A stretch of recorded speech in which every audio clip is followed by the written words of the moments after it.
Bueno, buenas tardes a todos. Vamos a empezar ya porque, como iniciamos con unos minutos de retraso, vamos a intentar adecuarnos en el tiempo. Soy Juan Luis Quincoces, director de la Fundación CENTAC, del Centro Nacional de Tecnologías de Accesibilidad. Encantado de estar aquí y agradecer a Fundación 11, a Ilunion, toda la organización del DRT for All y 2015, magnífico, y de nuestra presencia, en mi caso, aquí también, ¿no?, como moderador. Tenemos una mesa, yo creo, muy interesante porque hablamos constantemente de la sociedad de la información, la sociedad del conocimiento, y todo eso va muy al lado de tener acceso a esas plataformas de donde emana ese conocimiento, a esos contenidos de manera accesible, a todos esos espacios, y resulta que esto empieza a ser complicado. Y cuando resulta que es complicado, al final esto se traduce en discriminación, en menos opciones, tanto de conocimiento como luego de empleo y posteriormente desarrollo personal o profesional.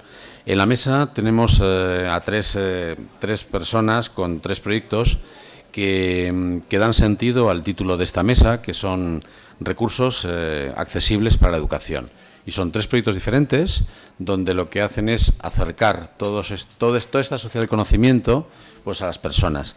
Quiero agradecer la presencia de Miguel Ángel Marqueta Júdez, aragonés, de Isabel Santes Mases Montalbán y de José Antonio Gutiérrez Dueñas. Muchísimas gracias a los tres.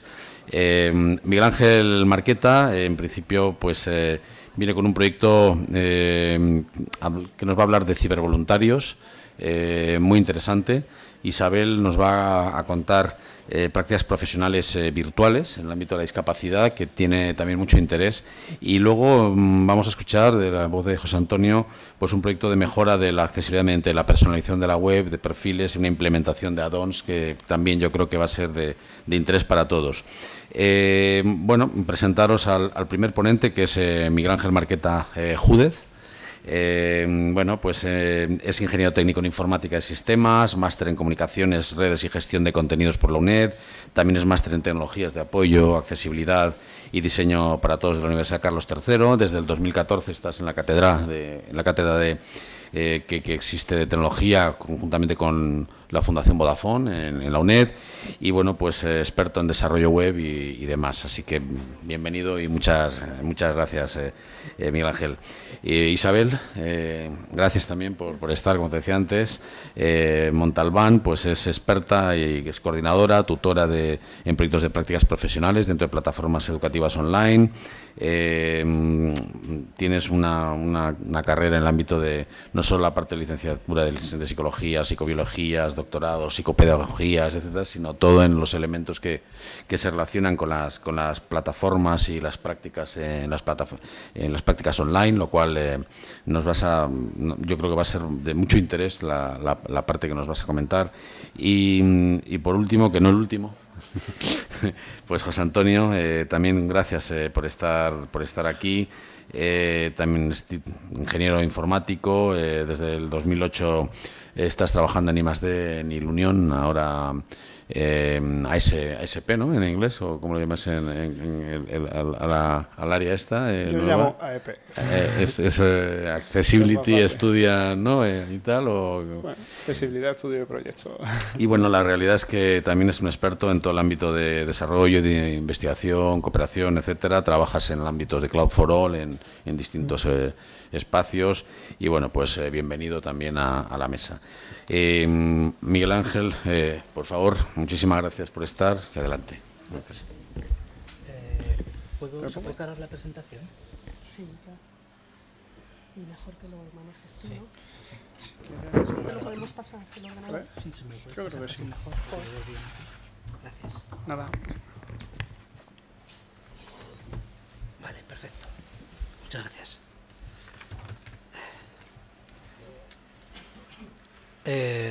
Bueno, hola, buenas tardes a todos. Como ha dicho Juan Luis, soy Miguel Ángel Marqueta, trabajo en la Cátedra de Tecnología y Accesibilidad de la UNED y de la Fundación Vodafone España. Y desde la cátedra, pues trabajamos con el objetivo de ayudar a las personas mejorando la tecnología que se produce en nuestra universidad para que pueda acercarse a todos los estudiantes, especialmente a aquellos que tienen una discapacidad o una diversidad funcional, como se dice ahora. Y por esta razón, pues, que puedan encontrar estas personas una barrera, porque, bueno, ya de por sí que la tecnología es un medio facilitador de la vida, también puede ocasionar o causar barreras de acceso a las personas, entre ellas las que puedan tener una diversidad funcional, como he dicho. Así que este año, y como segunda edición, presentamos el proyecto de la red social de estudiantes cibervoluntarios para enriquecer colecciones de recursos accesibles. Y bueno, diréis, ¿qué significa este título tan largo, no? Dice, bueno, pues es una red social de estudiantes, son voluntarios, de ahí que es tecnológica, de ahí que sea el nombre de cibervoluntarios que hemos titulado, porque se usan las nuevas tecnologías. Y también, pues la última parte es porque trabajan en mejorar la accesibilidad de los materiales y de los recursos que se producen por y para la UNED.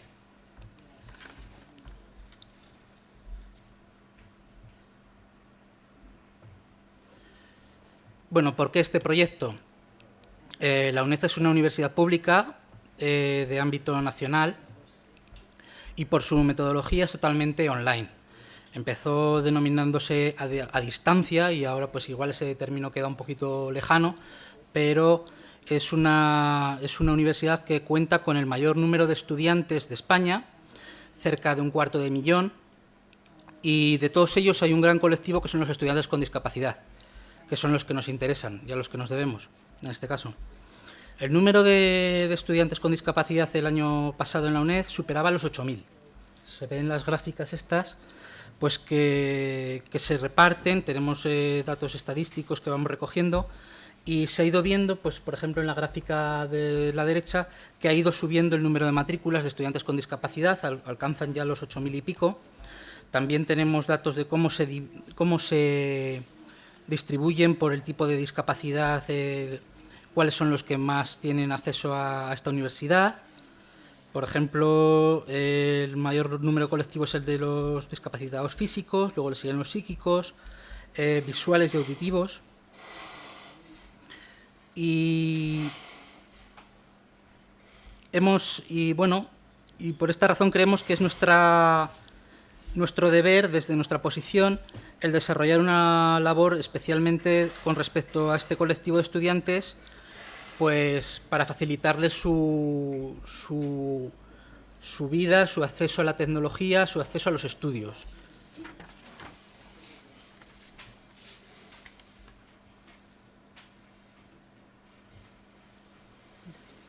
Ay, gracias.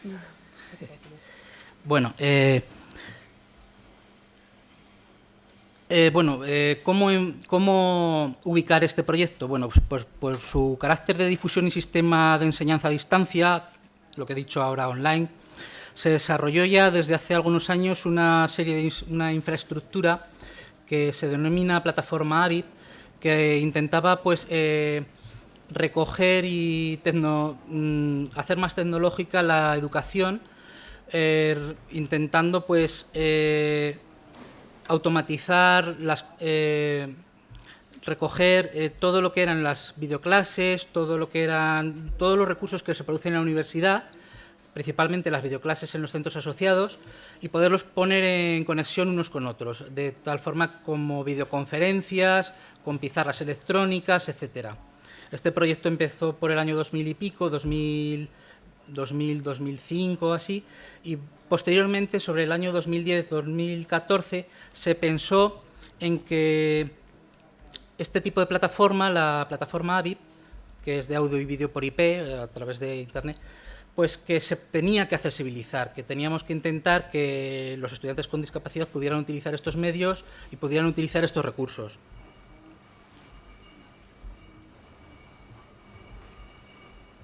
No, al revés. Bueno, ¿por qué? Pues porque hay que aprovechar que tenemos un gran potencial de recursos, entre ellos hay pues la cantidad de material grabado que tenemos en la universidad es enorme, tenemos un unos 9,5 millones o más de visitas al repositorio de vídeos, tenemos una colección de 85.400 y pico vídeos, 4.000 vídeos de ellos son en abierto, accesibles para todo el mundo, accesibles en el sentido de acceso, no de accesibilizados, Y pues una gran cantidad de personal y de ingente humano que contribuye, como son los profesores de los centros asociados, que graban sus clases y contribuyen a aumentar este fondo.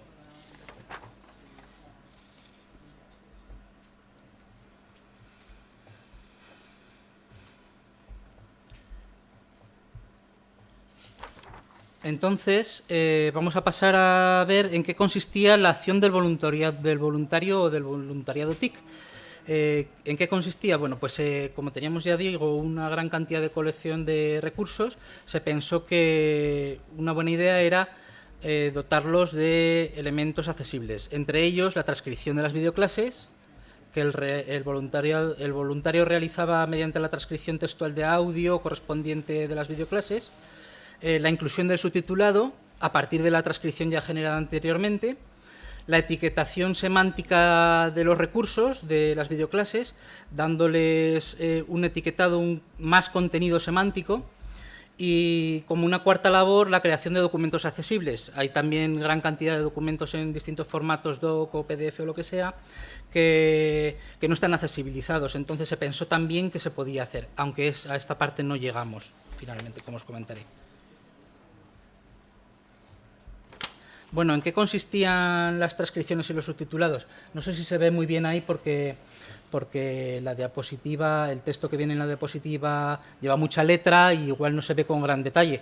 Pero bueno, la transcripción, definimos un tipo de formato de transcripción en el cual se identificaban unos campos al principio para darle información de lo que era la transcripción, el contexto, como era la asignatura, el equipo docente, el título de la grabación, la URL de donde estaba el recurso, y luego se iba definiendo, se iba realizando la transcripción marcando los tiempos en que se producían todos los diálogos y todo el contenido textual, todo el contenido que el profesor iba diciendo, incluyendo también contenidos de carácter alternativo como ruidos que se producían o algunos factores que también tuviesen que ver o que estuviesen relacionados con lo que se oía en la videoclase.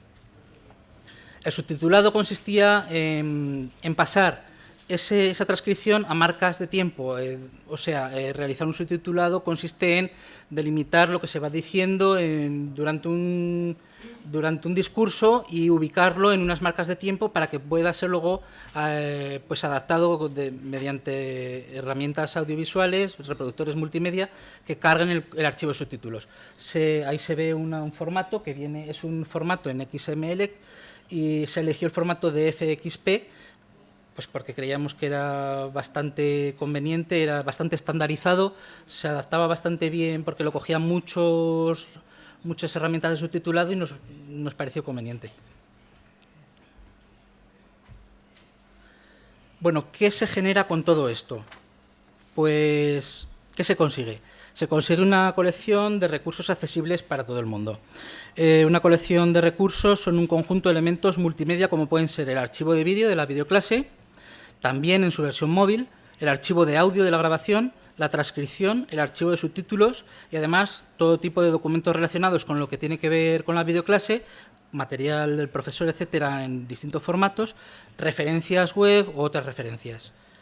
Es en total una suma de recursos multiformato que favorecen la movilidad y la ubicuidad de la enseñanza en cualquier lugar o dispositivo. Ahora pensando ya también en el e-learning móvil, en el mobile e-learning.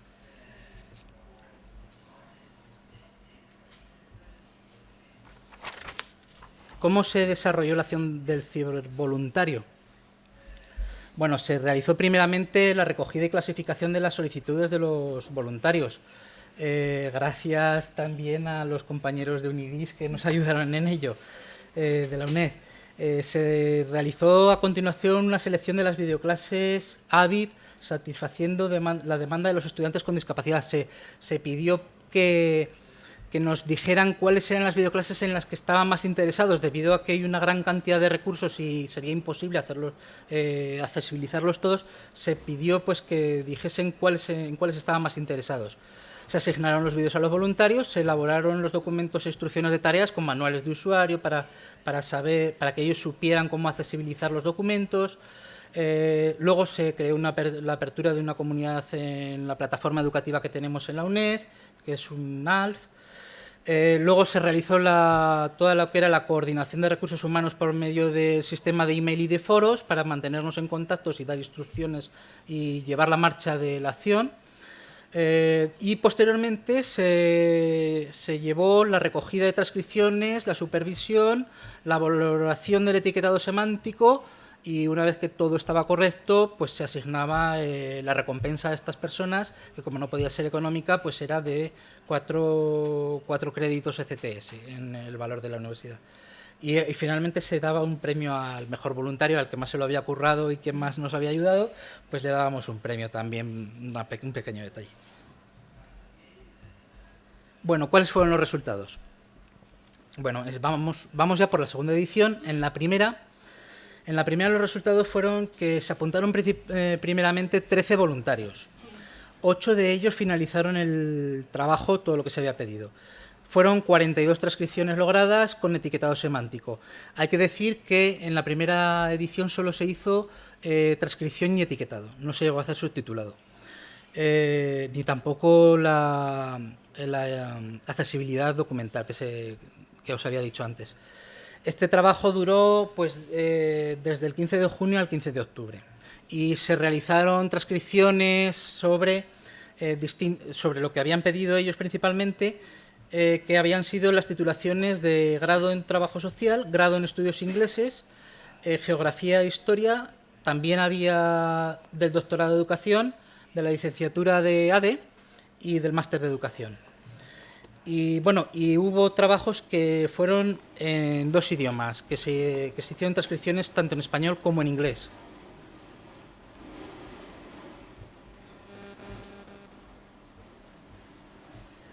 ¿Y los resultados de esta segunda red de voluntarios? Bueno, pues este año, a la espera de analizar los resultados, pues tuvimos 59 voluntarios iniciales, lo cual nos dio una gran alegría porque se apuntaron muchos más.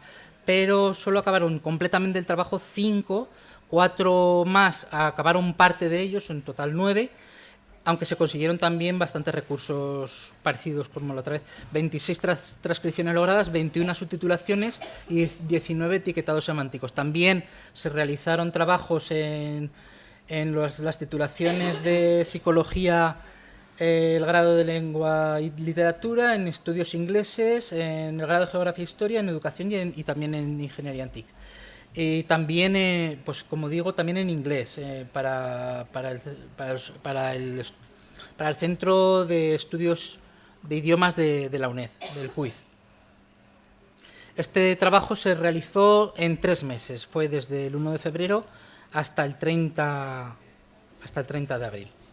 Bueno, y luego hemos analizado los resultados.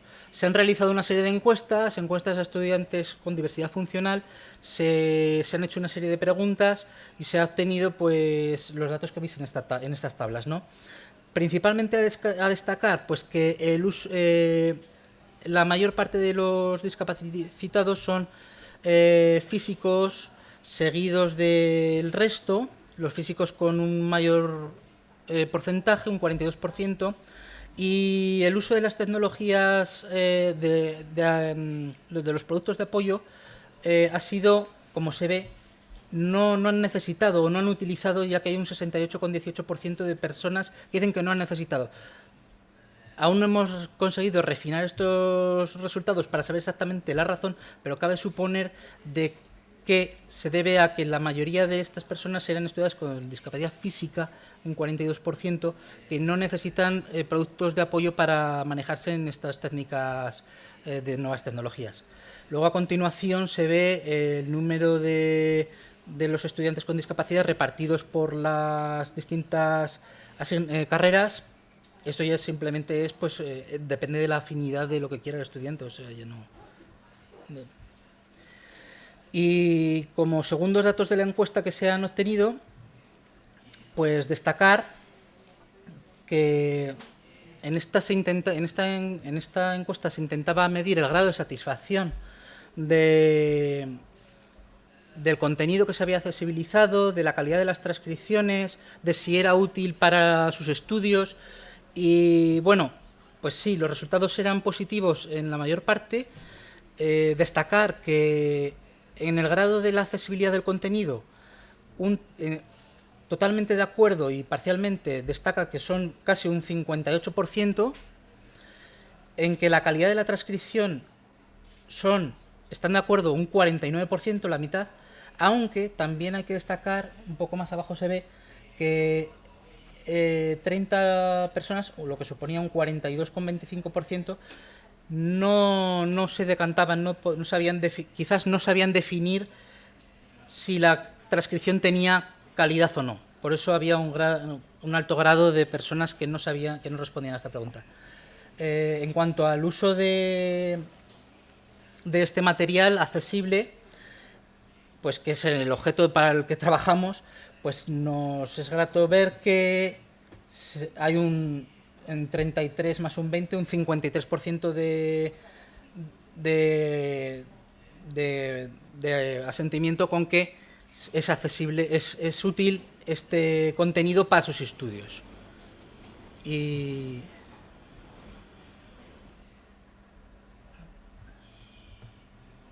bueno, y eso es más o menos todo lo que quería contaros sobre este proyecto en el que hemos estado trabajando y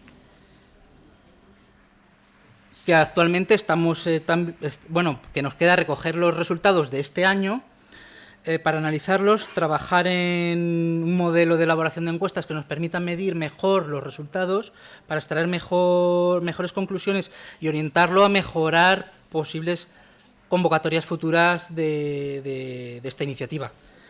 Y bueno, ya os lo contaremos el año que viene, si va todo bien. Muchas gracias. Muchas gracias, Miguel Ángel. Isabel Santes Mases Montalbán nos va a hablar de prácticas profesionales virtuales para estudiantes con discapacidad. Gracias. Si quieres, Hola, buenas tardes. Muchas gracias por compartir esta sesión con nosotros. El proyecto del que os voy a hablar es el de prácticas... ¿Ya se ve así? Sí. Ajá. Bueno, ese.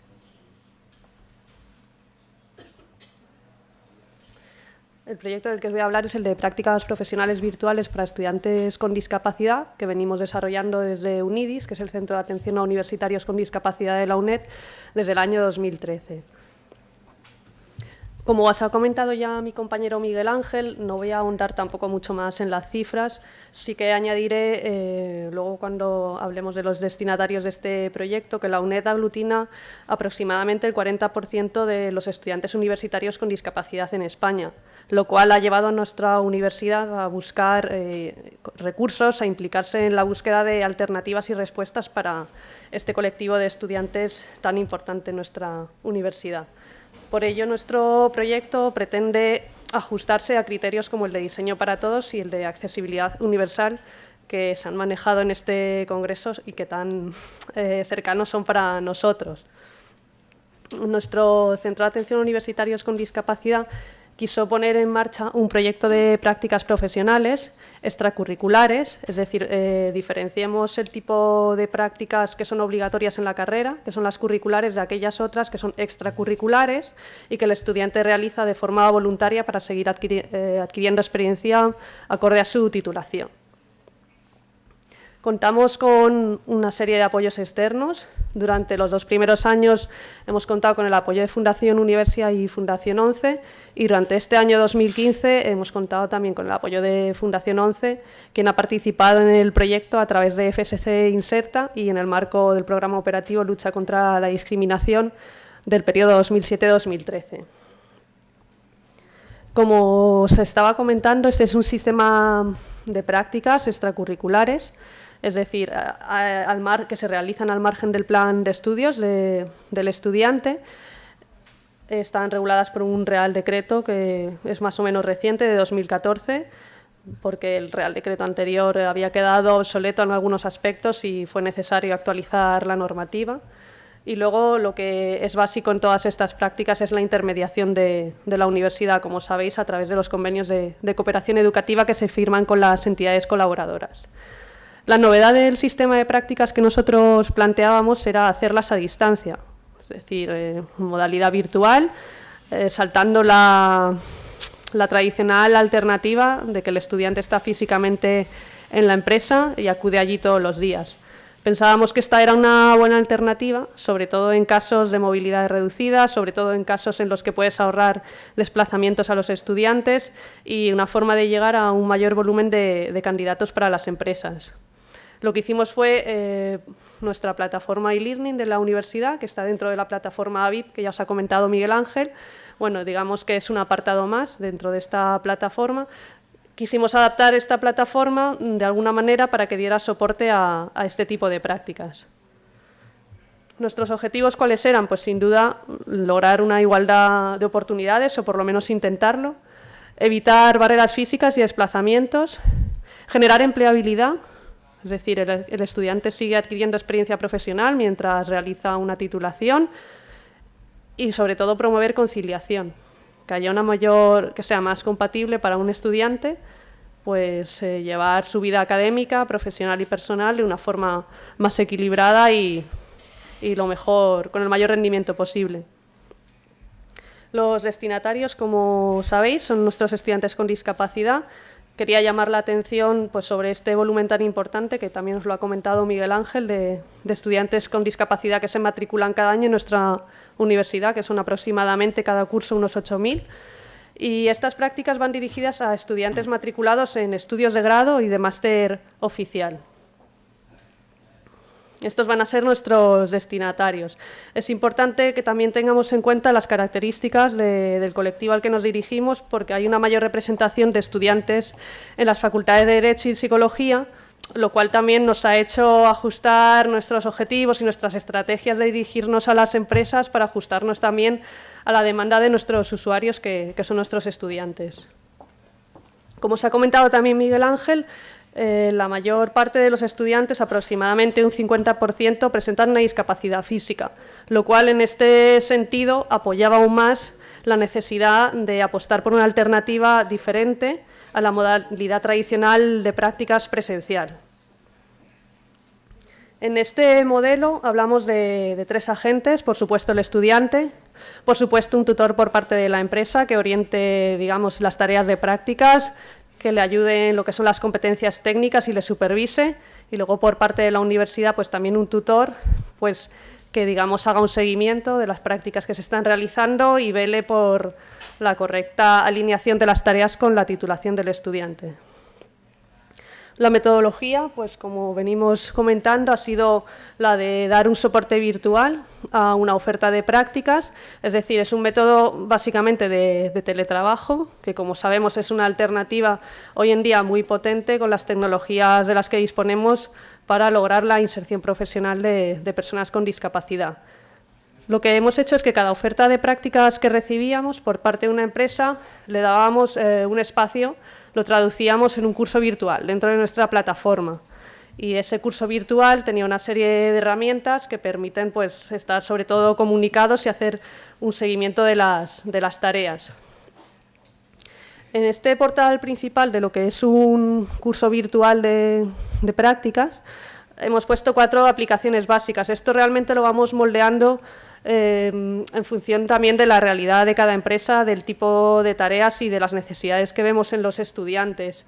Básicamente hay una aplicación de documentos que funciona pues, como un Google Drive o un Dropbox, donde se pueden subir materiales, instrucciones, cualquier indicación que el tutor de la empresa considere oportuna, e igualmente el estudiante puede subir las actividades que realiza. Por ejemplo, si hablamos de unas prácticas de traducción, pues el estudiante puede ir subiendo los archivos de texto. Es cierto que depende mucho de la oferta, no todos los materiales se pueden subir o no es necesario subirlos, pero de momento este es el soporte con el que vamos funcionando y permite por lo menos hacer un seguimiento. Las tareas también pueden especificarse mediante una aplicación donde se iría describiendo digamos, cada apartado de tareas o actividad en la que el estudiante participa dentro de la empresa. Igualmente, si el tutor de la empresa quiere en la herramienta de tareas poner enlaces, materiales, lo puede hacer. Luego tenemos una aplicación de chat que permite igualmente reunirnos para charlar con el tutor de la empresa, con el estudiante, o en otras ocasiones utilizamos la videoconferencia. Como veis, bueno, nuestra plataforma da unas herramientas que hoy en día tenemos constantemente mediante otros programas y en la propia web y que no dejan de ser el día a día ya del trabajo de muchos de nosotros, aunque no trabajemos a distancia. Entonces, con este sistema que venimos, digamos, promoviendo, desde enero de 2013 hemos conseguido que participen 21 empresas diferentes. Ha habido grandes empresas, ha habido también pequeñas empresas que ya manejan, digamos, esta cultura del teletrabajo y hemos manejado varios tipos de ofertas. Ahora veremos que hay muchas ofertas relacionadas pues, con la comunicación, con la informática, pero también veremos que hay otras muchas esferas, otros apartados donde a lo mejor no pensábamos que tenía tanta cabida el teletrabajo y sí lo tiene, al menos parcialmente. Hemos conseguido unas 63 plazas de prácticas remuneradas en la mayoría de las ocasiones, es decir, el estudiante recibe una beca, una ayuda al estudio por realizar estas prácticas.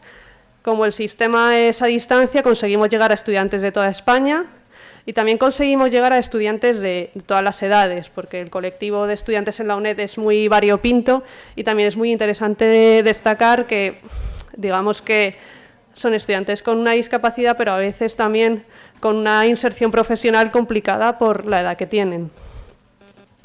Como os comentaba, las tareas y departamentos han sido de lo más variado. Hay mucha representación de ofertas en lo que viene a ser la comunicación, el marketing digital, porque hoy en día todas las empresas, digamos, demandan tareas en esos apartados.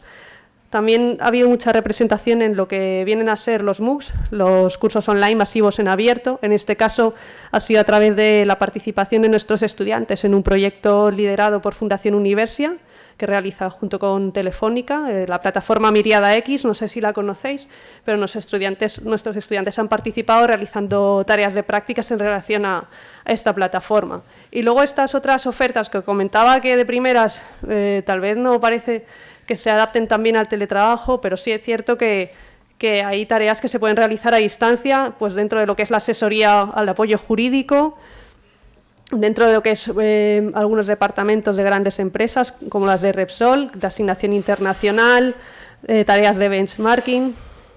Por supuesto, todo lo que es el comercio electrónico, por ejemplo, administración de una tienda online. Hay tareas de selección y desarrollo también que ya pues, se pueden realizar a distancia.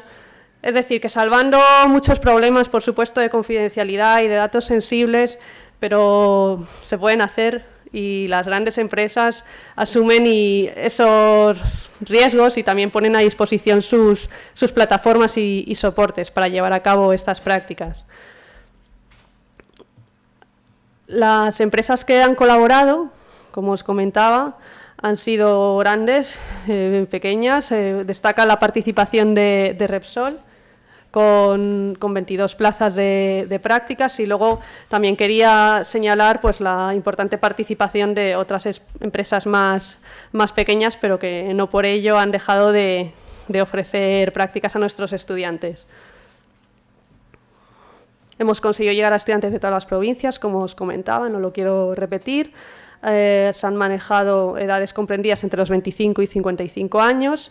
Y lo que sí que quería que vierais un minuto, y con esto me gustaría finalizar, porque resume también muy bien las conclusiones y beneficios de este sistema, es la experiencia de una de nuestros estudiantes que ha participado en el departamento de asignación de Repsol y tras un año de realizar prácticas pues consiguió ser contratada por la empresa.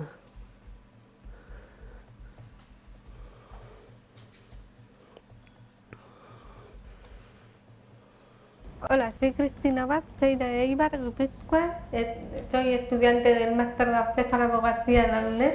He tenido la posibilidad de participar en las prácticas virtuales de UNED junto a grandes empresas, como por ejemplo esta, que es Repsol.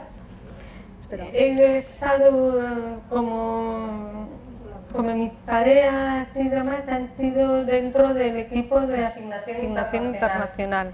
Tras terminar las prácticas he tenido la posibilidad de poder entrar en esta empresa, en su sede central en Madrid, en el mismo equipo en el que estaba realizando las prácticas en asignación internacional.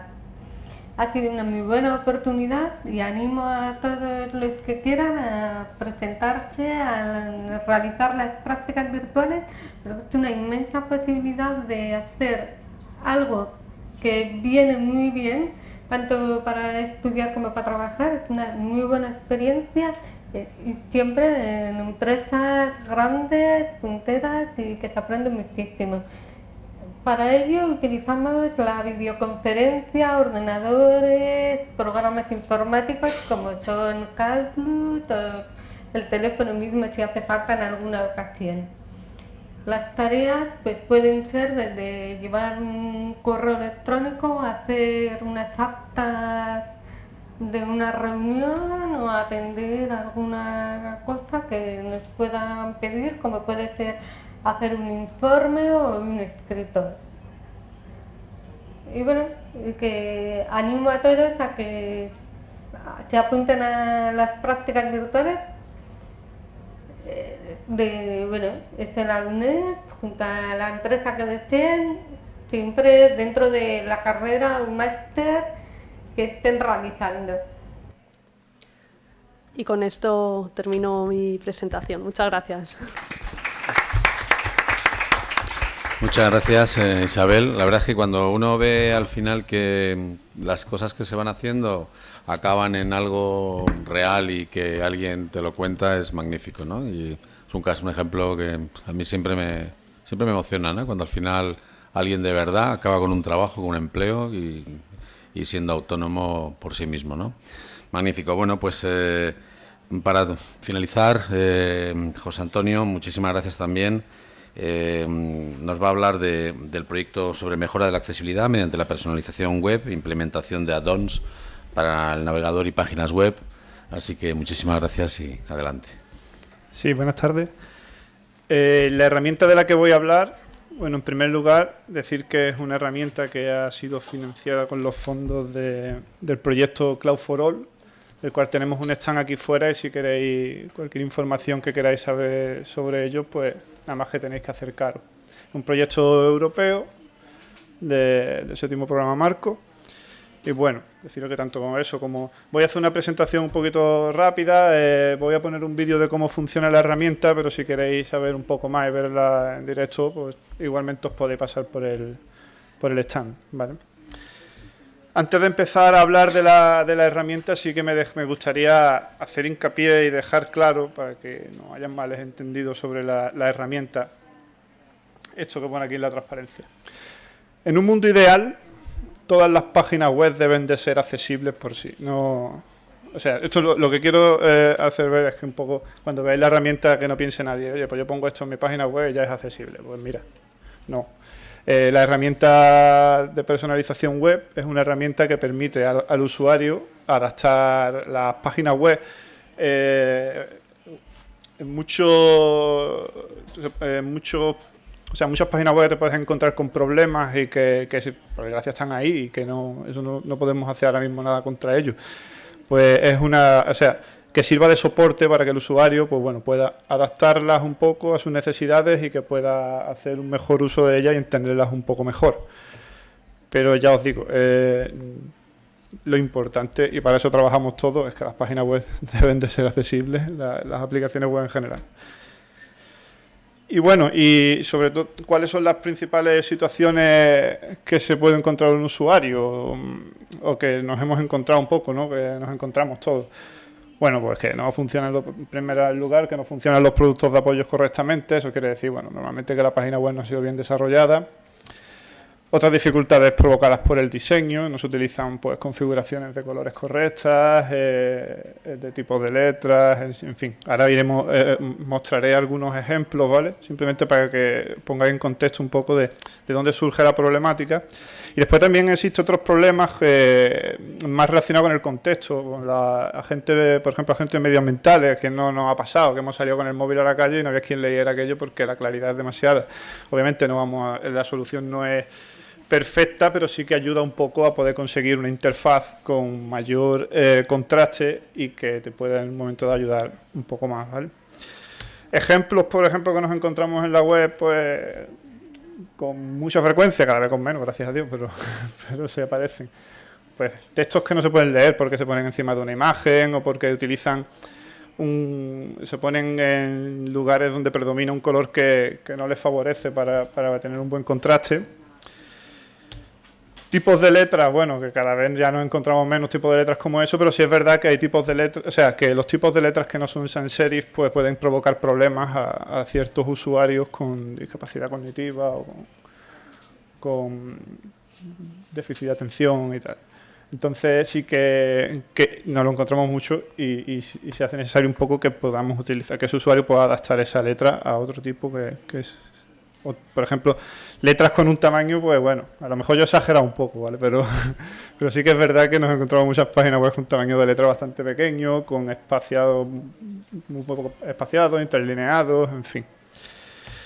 O bueno, esto lo he puesto un poco por páginas así que no hay quien las entienda, ¿no? Con una usabilidad un poco mala, ¿no?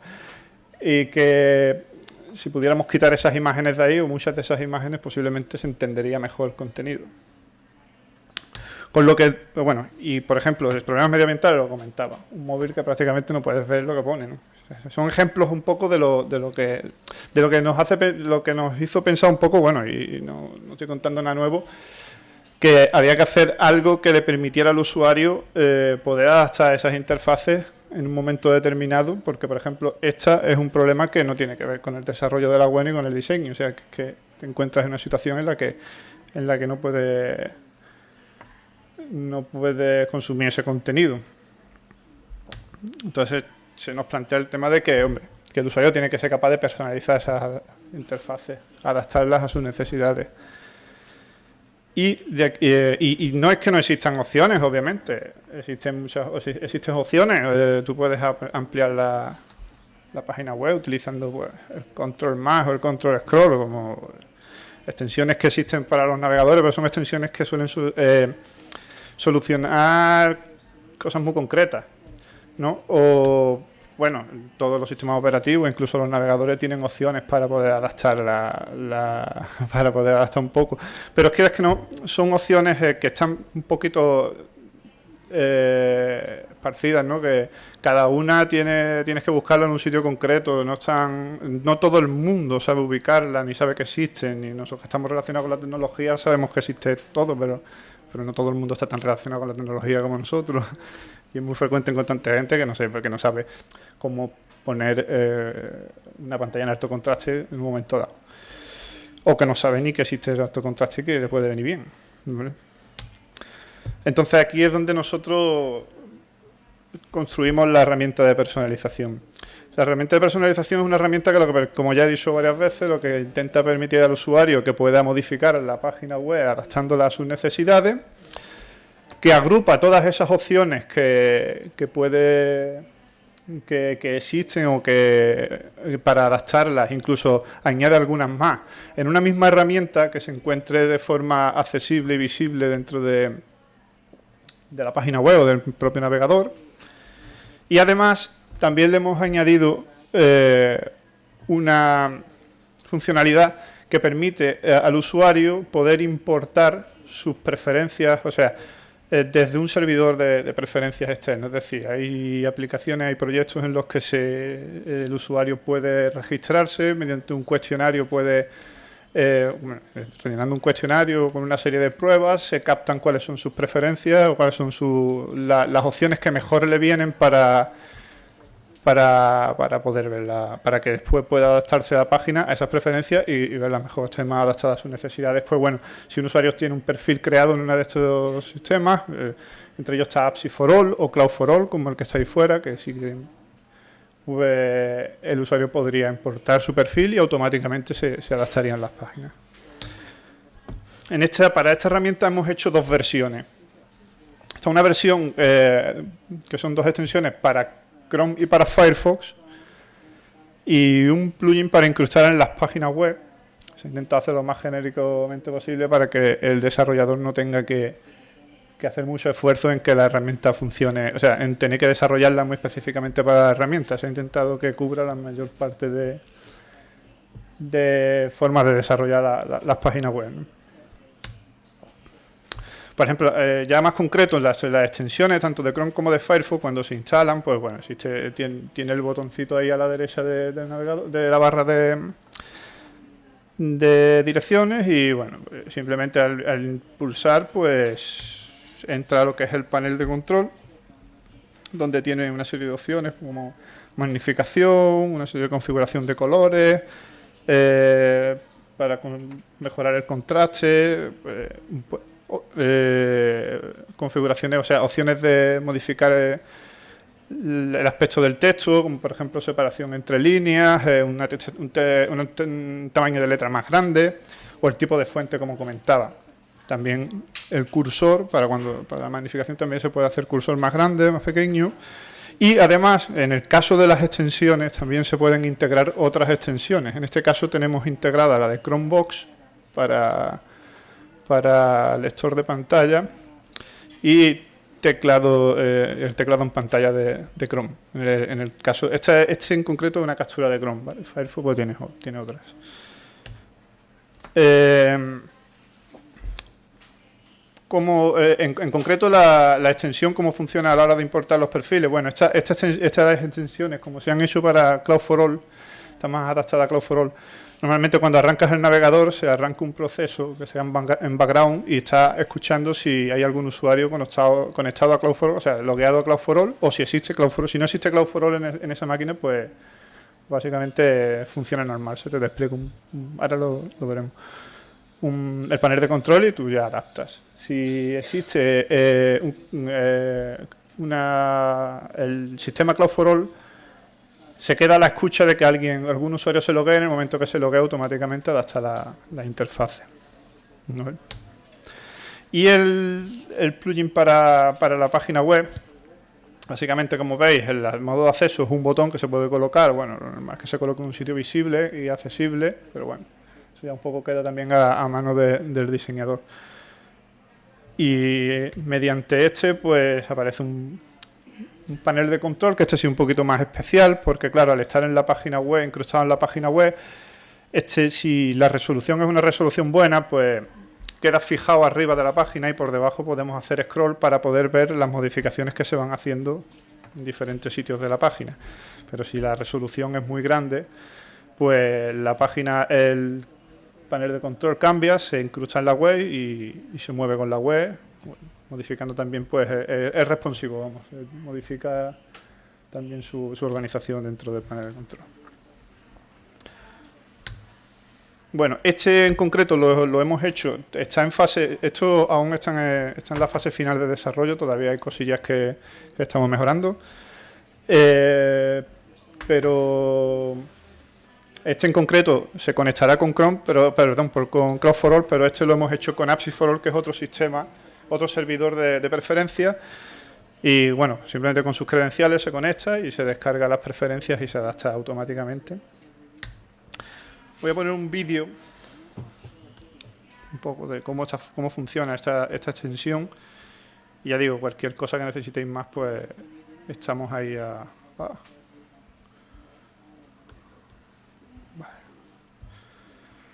¿Veis?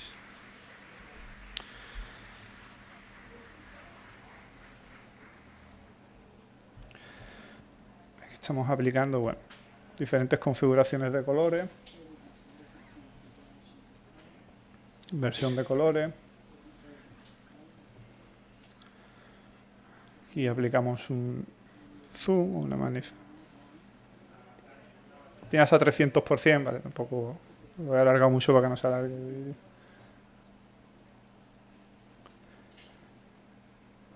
Para ver interlineado.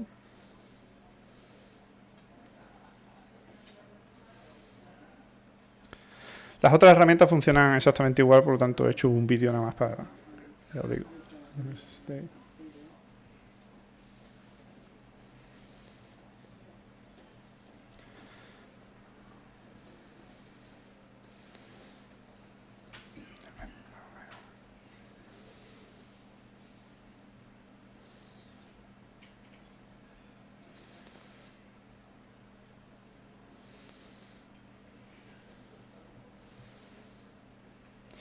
Y básicamente, bueno, pues bueno, aquí lo que pasa es que no se oirá, no se oye. Bueno,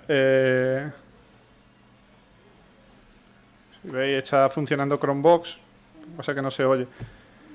Pero bueno, está ahora mismo en la locución diciendo lo que es funcionamiento normal de este. Y básicamente, bueno, el vídeo pues tampoco tiene mucho más.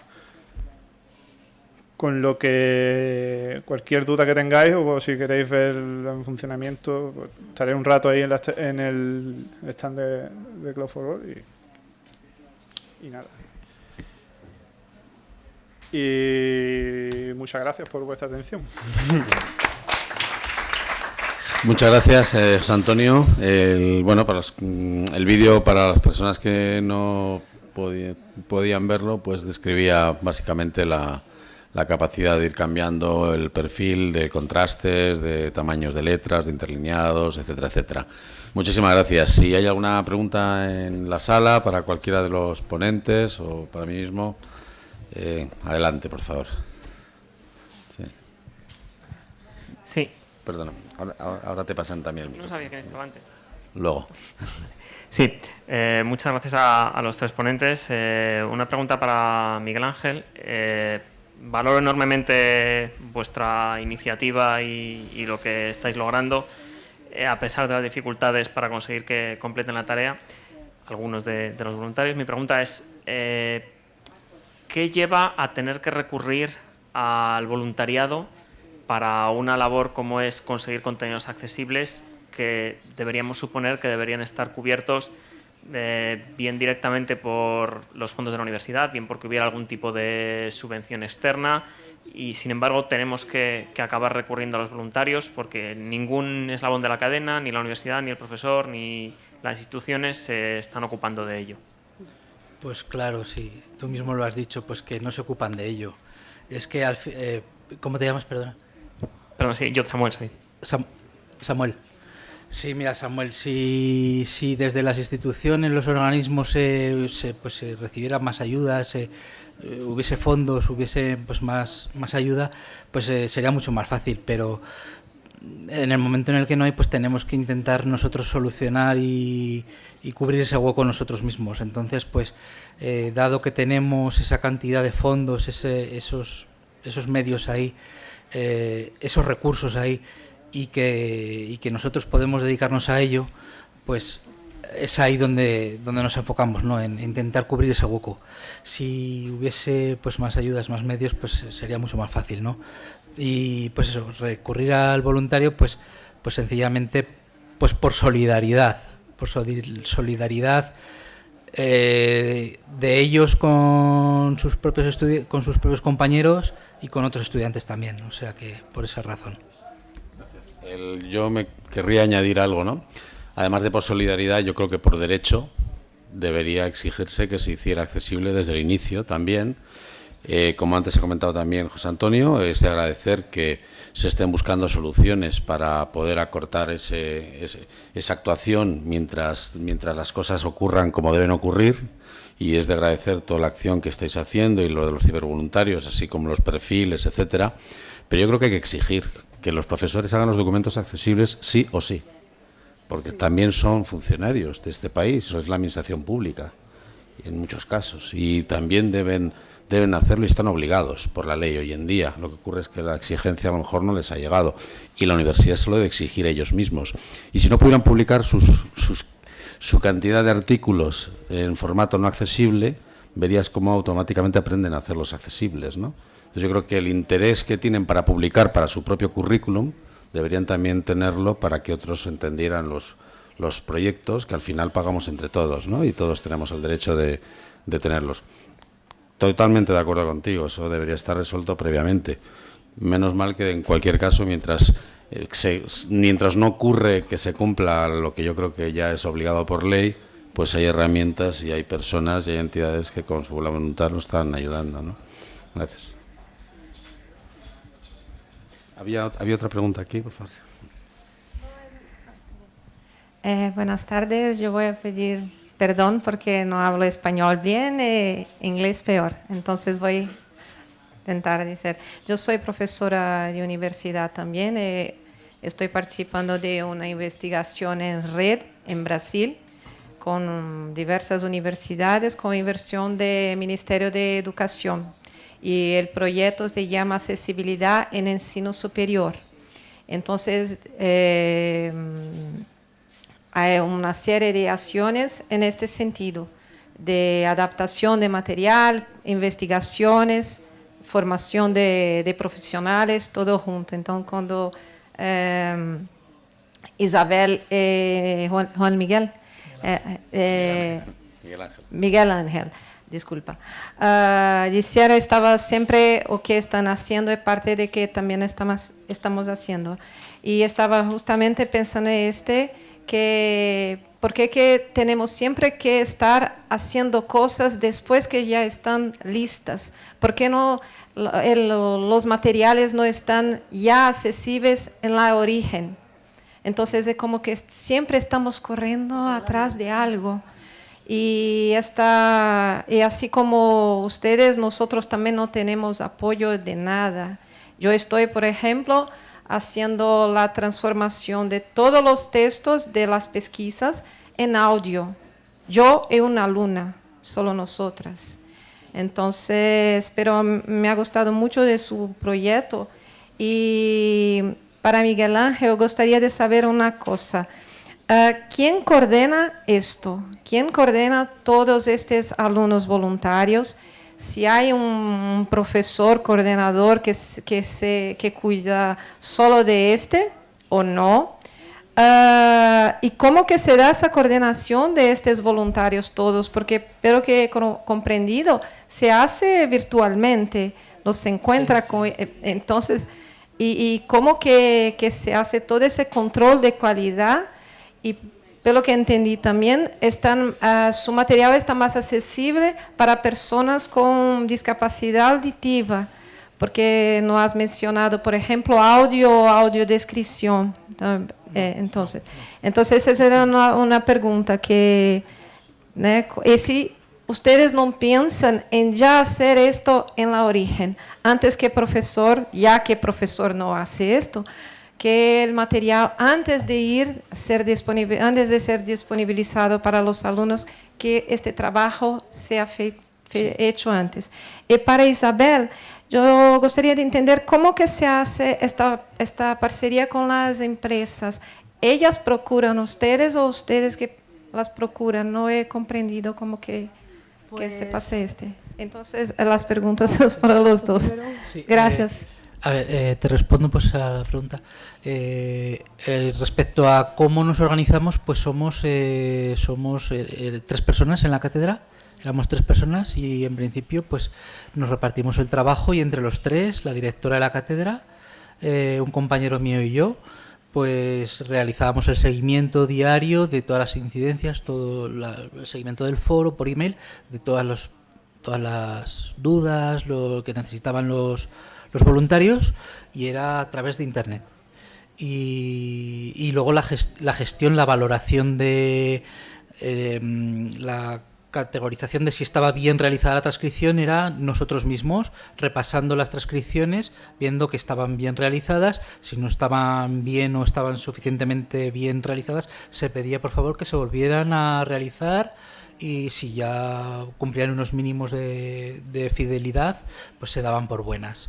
Pero básicamente lo hacíamos nosotros en la cátedra, los componentes de la cátedra. Sí. Aparte de otras cosas que hay que hacer, sí. Era un proyecto, es un proyecto con el que hemos estado pues los 3 meses, más o menos, pues sí. Y que habías preguntado también, perdona. Entonces, ¿quién coordena? Si no piensan en hacer esto Sí, en la origen, sí, bueno, porque el es origen, esto que estamos buscando hacer ahora. El problema de ir haciendo cosas sobre lo que ya está hecho es pues que no se hacen en el origen, no se hacen en... A ver, hay que darse cuenta de que también este material del que disponemos es anterior, o sea, ya estaba realizado anteriormente. Ahora cuando se emite un programa por televisión o por medios de difusión tiene que ya estar previamente accesibilizado, y de hecho en lo que es Canal UNED, que es un medio de difusión de la UNED, tiene que estar accesibilizado. Pero como este tipo de documentación, de archivo y documento, no salía por medios de difusión que pertenecía a la escuela, no era obligatorio. Entonces, en un principio no se hacía. ¿Que se haga posteriormente? Pues sí, se recomendaría que lo hicieran los propios profesores cuando lo hagan. Pero también el propio profesor es el dueño de su trabajo, ¿no? Y tampoco podemos obligarle o imponerle. Incluso nosotros tenemos que pedir permiso a estos profesores que se van a accesibilizar sus clases de que se haga, porque son ellos los dueños de su trabajo. Entonces, en ese sentido. Pero perdona, Miguel Ángel, ellos son propietarios de su trabajo si lo quieren guardar en su casa, ¿no? Pero si lo quieren publicar en una universidad pública, yo sí puedo ponerle unas condiciones. Si quieren que ese proyecto se publique, si quieren que con ese proyecto preparar finalmente un máster, si quieren participar, si quieren incluso que cobrar una nómina, yo sí les puedo decir que eso sea accesible, ¿no? Entonces, que estoy de acuerdo contigo en que hay mucha documentación antigua, que no es fácil de convertir de un día para otro. Son millones de documentos, comentabais antes, ¿no?, los que hay en la hemeroteca, pero sí es cierto que se puede poner una línea a partir de la cual empiecen a funcionar otras cosas. En el tema de la multimedia está funcionando bastante bien, ya está haciéndose accesible en parte toda la información, pero yo creo que en la parte de contenidos de publicaciones andamos todavía muy cojos, ¿no? Y esto es relativamente sencillo de aplicar, sobre todo para profesores que tienen muchísimo más conocimiento para hacer otras cosas que se les obliga, ¿no? Y lo hacen perfectamente, ¿no? Que es una cuestión de disciplina también, ¿no?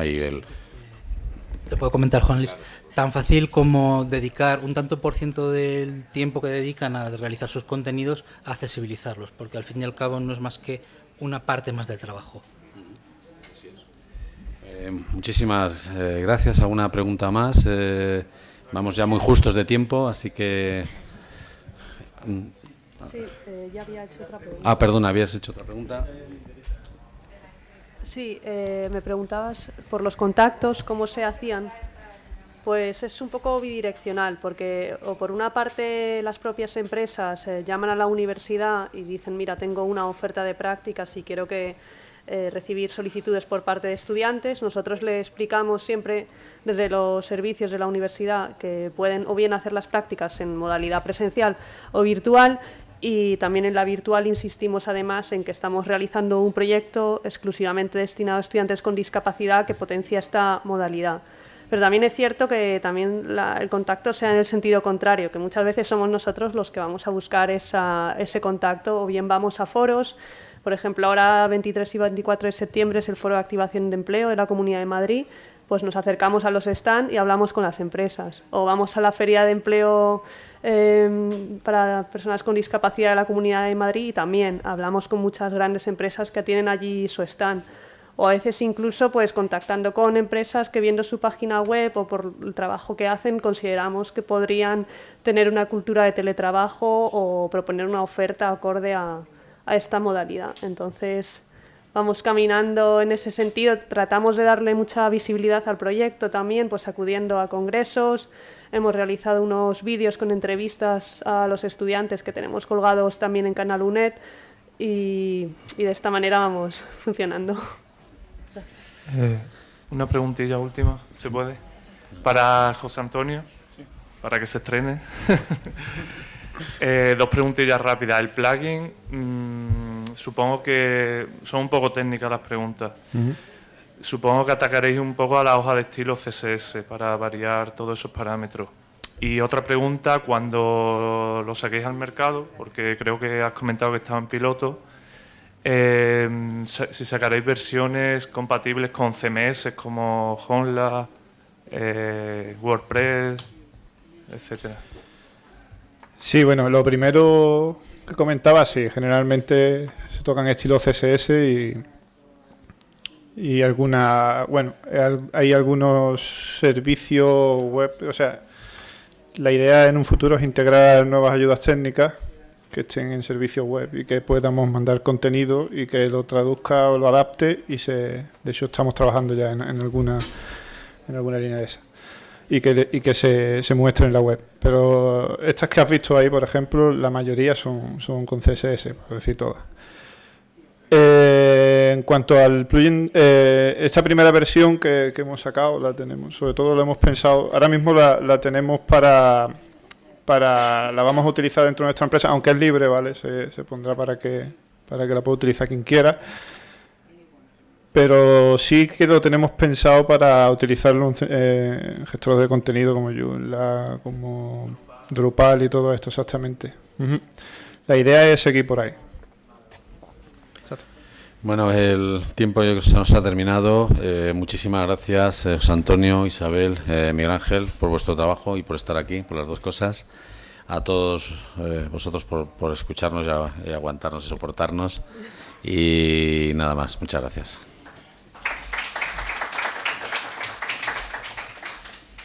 Pues, aquí la siguiente mesa.